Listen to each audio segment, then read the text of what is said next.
Australia is the only country that has developed as a nation a national infrastructure plan, and two of its largest states, maybe more now, but at least two of its largest states have developed state infrastructure plans.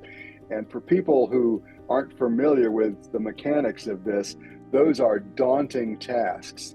Bringing together people from across all of those sectors in a way that allows them to balance off, sector importance and sector resources and sector risk and all of that kind of stuff. That's like playing 12-dimensional chess. It's really, really, really powerful. Australia's economic prosperity has gone up including downturns in the last 25 to 30 years. Now, I'm not saying that's directly related to asset management either, by the way, but it is related to what Jack's talking about the infrastructure plans, and those sorts of things. It's that culture, I guess, of we have to come together to solve the problem.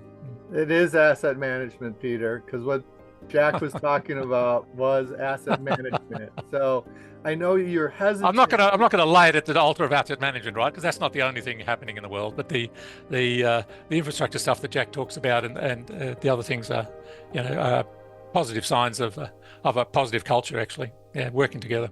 What asset management does is provide a tool for collaboration, and it is clear in the U.S.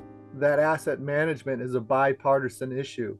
Everyone says, yes, I'm all in support of it as soon as they hear about it. And if you're able to use asset management to collaborate to address that hard work that Jack Kelly was mentioning, it's not at the altar of asset management, but asset management enables the human behaviors that are mutually beneficial. I would go further than that. I'd say that it really, in a way, it requires those behaviors. I mean, to be successful, you have to behave in the ways that asset management lays out. It's kind of a way to lay out a roadmap to achieve your results. And in doing so, to balance all of those things, availability of resources, risks, all the moving parts that you have to coordinate and look at in a holistic way are what asset management helps you do that. Yeah, so asset management is a great business tool. I do think that the behavior, leadership and culture that you need for asset management to succeed is an overarching thing, and that's both a business decision on how your organization's culture is, and it's a national decision, right?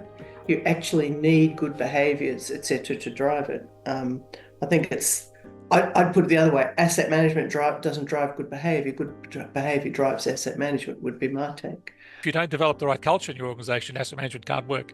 So it's this story of leadership and culture is, as long as there's human beings, that story will continue. Of having to think about the right culture, what type of leadership, how do you lead, those sorts of things. You have to think about those things because they are the keys to success. Yes.